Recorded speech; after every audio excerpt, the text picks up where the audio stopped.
നമുക്ക് ആദർശിന്റെയും നയനയുടെയും നാളത്തെ നല്ലൊരു വിശേഷം കേട്ടാലോ? അങ്ങനെ നാളത്തെ വിശേഷത്തില് അജയനും ജാനയും കൂടെ അനിയെക്കുറിച്ച് സംസാരിക്കുന്നത് കേട്ട് കഴിഞ്ഞപ്പോഴത്തേനും ഭയങ്കര സന്തോഷമാണ് അങ്ങോട്ടേക്ക് വന്ന അനാമയ്ക്ക് തോന്നിയത്.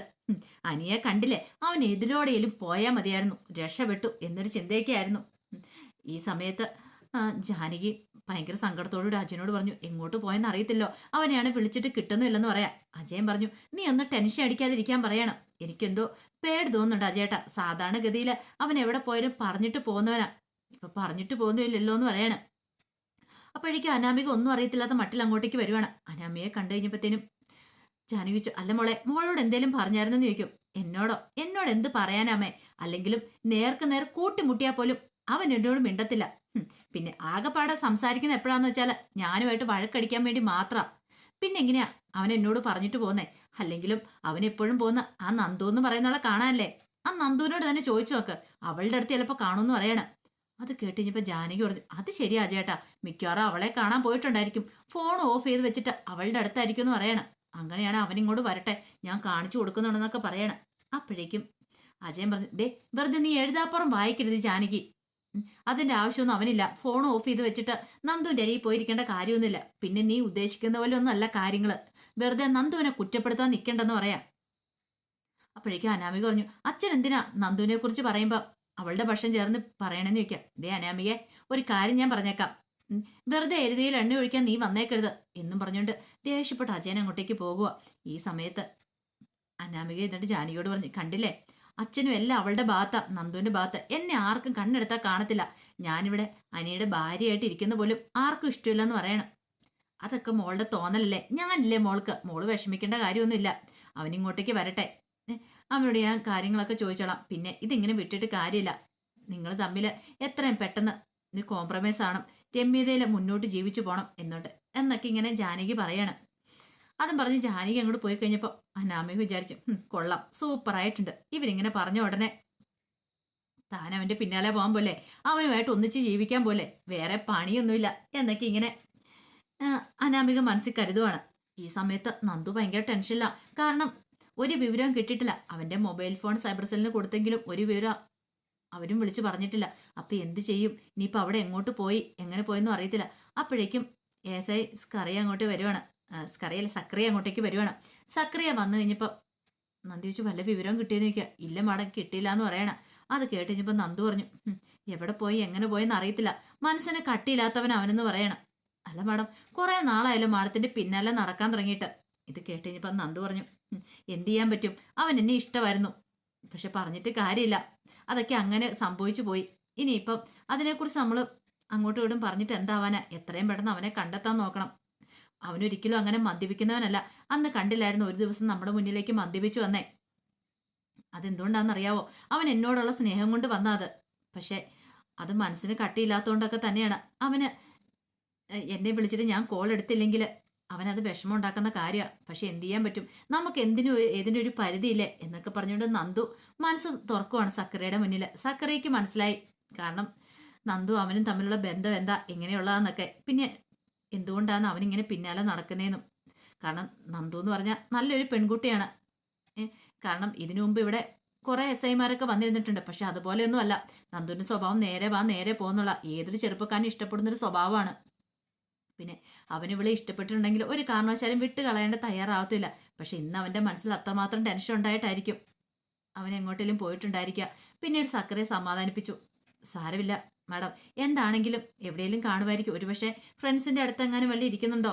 ഇത് കേട്ടപ്പോൾ നന്ദു പറഞ്ഞു, ഫ്രണ്ട്സിന്റെ അടുത്തൊന്നും പോയിട്ടില്ലെന്ന് അറിയാൻ കഴിഞ്ഞേ, എവിടെ പോയെന്ന് അറിയത്തില്ല, മനക്കട്ടി ഇല്ലാത്തവനായതുകൊണ്ട് എനിക്ക് ടെൻഷൻ, എന്തെങ്കിലും കടുങ്കൈ ചെയ്യുമെന്ന് വരെ പേടിയുണ്ട്, അവൻ എന്തെങ്കിലും സംഭവിച്ചു പോയിട്ടുണ്ടെങ്കിൽ പിന്നെ എനിക്ക് അതൊരു തീരാ വേദനയായിരിക്കും എന്ന് പറയാണ്.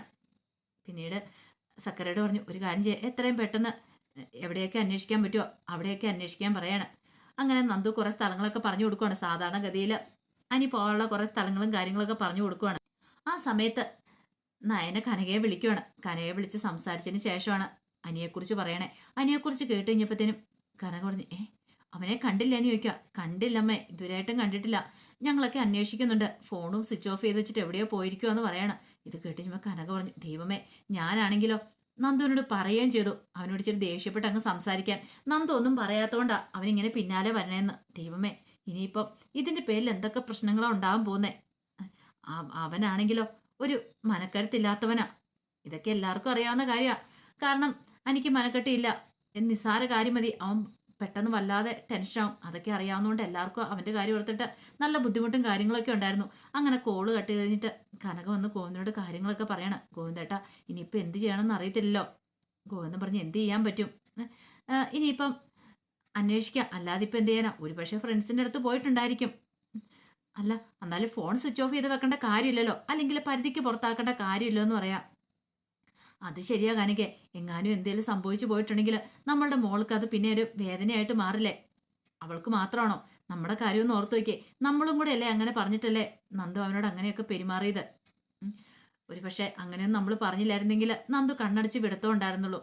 കനക പറഞ്ഞു, അത് പിന്നെ അവന് നല്ലൊരു ജീവിതം കിട്ടാനും അവൾക്ക് നല്ലൊരു ജീവിതം കിട്ടാൻ വേണ്ടല്ലേ അവന്റെ കല്യാണം കഴിഞ്ഞല്ലേ. അപ്പം നമ്മൾ കാണാൻ അവനൊരു ബുദ്ധിമുട്ടും ഉണ്ടാവരുത്, അനന്തപുരിയിലുള്ളവർക്ക് ഇനി ഒരു ബുദ്ധിമുട്ടും ഉണ്ടാവരുതെന്ന് കരുതിയിട്ടല്ലേ. അല്ലാതെ അവനെ നമുക്ക് ഇഷ്ടമില്ലാത്തതുകൊണ്ടാണോ. അവൻ നല്ലൊരു ചെറുപ്പക്കാരനാണെന്ന് നമുക്കറിയാം. നന്ദുവിന് കിട്ടുന്നതിൽ വെച്ച് ഏറ്റവും നല്ല ബന്ധമായിരുന്നു അറിയാം. പക്ഷെ അന്ന് അങ്ങനെ സംഭവിച്ചു പോയി. ഇനിയിപ്പം നമ്മൾ അതിനെക്കുറിച്ച് ചിന്തിച്ചിട്ട് കാര്യമുണ്ടോ. വരുന്നതിന്റെ ബാക്കി നോക്കാനല്ലേ പറ്റുള്ളൂ എന്നൊക്കെ പറയണം. അങ്ങനെ അവർക്കും ഭയങ്കര ടെൻഷനായി. ഈ സമയത്ത് ദേവേനി ജയന്റെ അടുത്തേക്ക് ചെല്ലുവാണ്. ജയന്റെ അടുത്ത് എന്നിട്ട് പറഞ്ഞു, ജയേട്ടാ അവൻ എങ്ങോട്ടായിരിക്കും പോയിട്ടുണ്ടായിരിക്കും എന്ന് ചോദിക്കുക. അറിയില്ല, പാവം അവന്. ശരിക്കും പറഞ്ഞാൽ അവന്റെ ജീവിതം നമ്മളെല്ലാരും കൂടെ തകർത്തെന്ന് എനിക്ക് തോന്നണം. ഇത് കേട്ടപ്പോൾ ദേവേനി പറഞ്ഞു, അത് ശരിയാ. ഈ അനാമിക എന്ന് പറയുന്നവള് അവൾ ഇത്രയും വലിയ ചതി ചെയ്യുന്നു നമ്മൾ വിചാരിച്ചോ. അവള് ഒരു തവണ പോലും ഒരിക്കൽ പോലും അനിയോട് സ്നേഹത്തോടെ ഒന്ന് പെരുമാറുന്ന ഞാൻ ഇന്ന് വരെ കണ്ടിട്ടില്ല. നയനെ ആദർശം ഇങ്ങോട്ടേക്ക് വന്നു കയറിയ സമയത്ത് ആദർശ് നയനെ കണ്ണെടുത്താൽ കാണത്തില്ലായിരുന്നു. പക്ഷേങ്കിൽ നയനയ്ക്ക് ആദർശിനോട് സ്നേഹം ഉണ്ടായിരുന്നു. പക്ഷെ അവള് ആദർശിനെ മാറ്റിയെടുത്തു. പക്ഷെ ഇതങ്ങനെയല്ല. അവൾക്ക് അനിയെ ഇഷ്ടമില്ലാത്തതുകൊണ്ട് അവൾ ആ ഭാഗത്തേക്ക് പോലും പോകുന്നില്ല. അത് മാത്രമല്ല, അവളുടെ സ്വഭാവം അറിയാലോ. അവൾ കണ്ട ചെറുപ്പക്കാരുടെ കൂടെയൊക്കെ ഇങ്ങനെ കറങ്ങി നടക്കുക. അവൾക്ക് അനിയെ വേണ്ട, ഇവിടുത്തെ സ്വത്തും പണമൊക്കെ മതി. അത് മനസ്സിലാക്കി കഴിഞ്ഞപ്പോൾ തൊട്ടാ ഞാൻ അനാമികയെ വെറുക്കാനായിട്ട് തുടങ്ങിയത്. ഈ സമയം ജയൻ പറഞ്ഞു, ഇനി നമ്മളത് പറഞ്ഞിട്ട് എന്താവാനായിട്ടാ. അവളെ പോയി കൂട്ടിക്കൊണ്ട് വന്നേ ഈ പറയുന്നേ അവളുടെ അമ്മായിമ്മ തന്നെയല്ലേ, ജാനകി തന്നെയല്ലേ. ആ, ജാനകിയുടെ കാര്യം പറയാതിരിക്കുന്ന ചേട്ടാ ഭേദം. ജാനകിയോട് ഈ കാര്യം പറഞ്ഞുകൊണ്ട് എന്നിട്ടുണ്ടെങ്കിൽ ജാനകി നമ്മുടെ മേലെ കുറ്റപ്പെടുത്താനേ ശ്രമിക്കുള്ളൂ.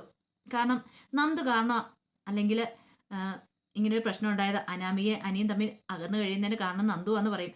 അതേപോലും അനാമികയ്ക്ക് അനിയെ ഇപ്പോഴും ഇഷ്ടമില്ല എന്നുള്ള കാര്യം അത് അവൾ മനസ്സിലാക്കുന്നില്ല എന്ന് പറയാണ്. ജയൻ പറഞ്ഞു, ഇനിയിപ്പോൾ എന്ത് ചെയ്യാൻ പറ്റും. അച്ഛനോട് ഇത് പറയാൻ പോലും പറ്റില്ല. അച്ഛൻ അറിഞ്ഞിട്ടുണ്ടെങ്കിൽ ആ പഴയ പ്രശ്നമാണെന്ന് പറയാം. തൽക്കാലത്തേക്ക് അവരൊക്കെ എല്ലാവരും അന്വേഷിക്കുന്നുണ്ട്, ആദർശമൊക്കെ അന്വേഷിക്കുന്നുണ്ട്. അവൻ ഫോൺ ഓഫ് ചെയ്ത് വെച്ചിട്ട് പോയത് എനിക്ക് അതാ ചിന്തിക്കാൻ പറ്റാത്ത. എൻ്റെ ആദർശിൻ്റെ സ്ഥാനത്താ അവനെ അന്നും ഞാൻ കണ്ടിട്ടുള്ളൂ. കാരണം ഞാൻ അവനെ എൻ്റെ മോനായിട്ടാണ് കണ്ടിരിക്കുന്നത്. അവൻ എന്തെങ്കിലും ഒരു ആപത്ത് വന്നിട്ടുണ്ടെങ്കിൽ എനിക്ക് സഹിക്കാൻ പറ്റില്ല ജയേട്ടാന്ന് പറയണം. ജയൻ പറഞ്ഞ് എന്ത് ചെയ്യാനാ. അന്ന് അനാമികേട്ടാ കല്യാണം നടക്കുന്നതിന് മുമ്പ് നയന ഈ കാര്യങ്ങളൊക്കെ പറയുമായിരുന്നെങ്കിൽ ഒരു പക്ഷെ ഞാൻ അനാമികയും അനിയും നമ്മളുടെ കല്യാണത്തിന് സമ്മതിക്കില്ലായിരുന്നു പറയണം. ഇത് കേട്ടപ്പോൾ ദേവേന് പറഞ്ഞു, പക്ഷേങ്കിൽ എൻ്റെ കാര്യം അറിയാലോ, ഞാൻ എതിർത്താനെന്ന് പറയാം. ഇപ്പോഴല്ലേ ഞാൻ സത്യങ്ങളൊക്കെ മനസ്സിലാക്കുന്നേ.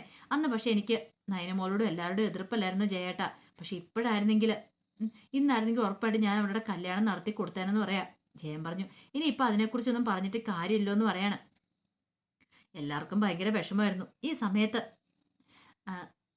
നന്ദു വീട്ടിലേക്ക് വരുവാണ്. കാരണം അത്രയായിട്ടും അനിയെക്കുറിച്ച് ഒരു വിവരമില്ല. അവൻ എങ്ങോട്ട് പോയി എവിടെ പോയെന്നും അറിയത്തില്ല.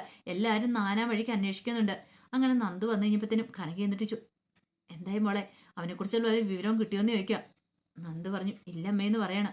എന്നാലും അവനിത് എവിടെ പോയതായിരിക്കും എന്ന് ഗോവിന്ദൻ പറയാണ്. എവിടെ പോയെന്ന് അറിയില്ല. ഫ്രണ്ട്സിൻ്റെ അടുത്തേക്ക് അന്വേഷിച്ചു, പിന്നെ പോകാവുന്ന സ്ഥലങ്ങളിൽ കൂടെ എല്ലാം അന്വേഷിച്ചു. ഫോൺ സ്വിച്ച് ഓഫ് ചെയ്ത് വെച്ചിരിക്കുക. ഈ സമയത്ത് കനക പറഞ്ഞു, ഇനിയിപ്പോൾ എന്ത് ചെയ്യുമെന്ന് ചോദിക്കുക. എനിക്കറിയില്ല എന്ത് ചെയ്യുന്ന. ഒരു കാര്യം ഞാൻ ഉറപ്പ് പറയാം, ഒരു പക്ഷേങ്കിൽ അവനെന്തേലും സംഭവിച്ചിട്ടുണ്ടെങ്കിൽ പിന്നെ എൻ്റെ ജീവിതം എന്തായിത്തീരുമെന്ന് എനിക്ക് പോലും പറയാൻ പറ്റില്ല. എനിക്കത് തീരാ വേദനയായിരിക്കും. കാരണം നിങ്ങൾ ഉദ്ദേശിക്കുന്നതിനപ്പുറമായിരിക്കും എൻ്റെ അവസ്ഥയെന്ന് പറയാണ്. ഇങ്ങനെയൊക്കെ ഞാൻ അവനോട് പെരുമാറിയെങ്കിലും എൻ്റെ മനസ്സ് നല്ല വേദനയുണ്ടായിരുന്നു. ഞാൻ ഒരിക്കലും പെരുമാറാൻ പാടില്ലായിരുന്നു അവനോട് അങ്ങനെ.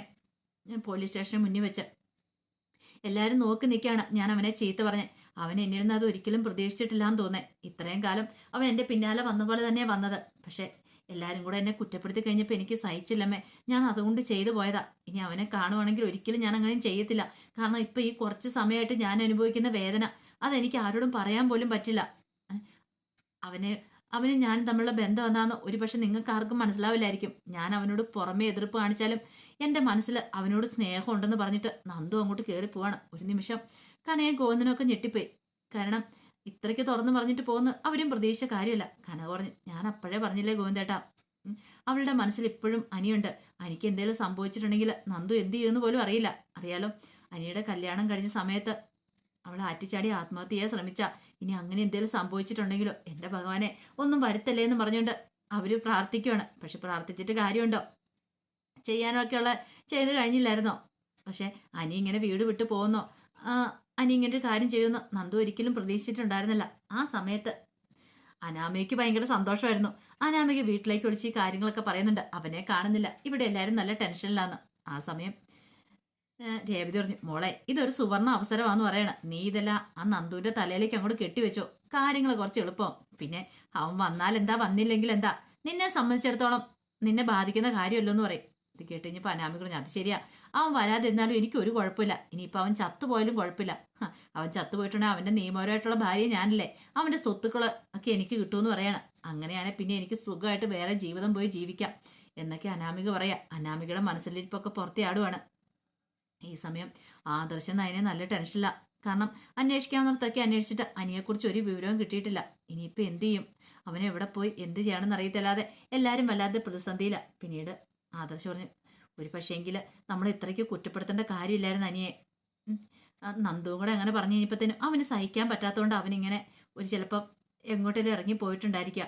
ഇത് കേട്ടപ്പോൾ നയന് പറഞ്ഞു, അത് ശരിയാ, പക്ഷെ നന്ദുവിനോട് അമ്മ അങ്ങനെയൊക്കെ വഴക്ക് പറഞ്ഞുകൊണ്ടാണ് നന്ദു അങ്ങനെ ചെയ്തേ. നന്ദുവിന്റെ ഭാഗത്തുനിന്ന് നോക്കുമ്പോൾ അത് ശരിയായിട്ടുള്ള കാര്യമാണ്. പക്ഷെ അനി ഇങ്ങനെയൊക്കെ ചെയ്യുന്ന പ്രതീക്ഷ അല്ല ആദർശേട്ടാ. കേട്ടപ്പോൾ ആദർശം പറഞ്ഞു, ഇപ്പൊ തോന്നുന്നു ഒന്നും വേണ്ടിയിരുന്നില്ല എന്ന്. അന്ന് അനിയുടെ നന്ദുവിന്റെ കല്യാണം നടക്കുമായിരുന്നെങ്കിൽ കുറച്ച് നാള് വീട്ടുകാരുടെയൊക്കെ എതിർപ്പ് കാണും, പിന്നെ അതെല്ലാം സോൾവ് ആയി ഇപ്പം നല്ല സുഖമായിട്ട് അവർക്ക് ജീവിക്കായിരുന്നു. ഇപ്പോഴാണ് എനിക്കൊരു ജീവിതം കിട്ടിയതുമില്ല, ഉള്ള ജീവിതം തകർന്നു പോവുകയും ചെയ്തു, നന്ദുവിന്റെ ജീവിതം തകർന്നില്ലേ എന്നൊക്കെ പറയണം. അത് കേട്ടുകഴിഞ്ഞപ്പോഴത്തേനും നയനയ്ക്ക് ഉത്തരം മുട്ടി. എന്ത് മറുപടി പറയണമെന്ന് അറിയത്തില്ല, നയന നിൽക്കുക. അപ്പൊ അതിന്റെ വിശേഷങ്ങളൊക്കെയാണ് കാണാൻ പോകുന്നത്. ആ വിശേഷങ്ങൾക്കായി നമുക്ക് എല്ലാവർക്കും കാത്തിരിക്കാം കേട്ടോ. ഒരിക്കൽ കൂടി എല്ലാവർക്കും ശുഭരാത്രി നേർന്നുകൊണ്ട് നിർത്തുന്നു.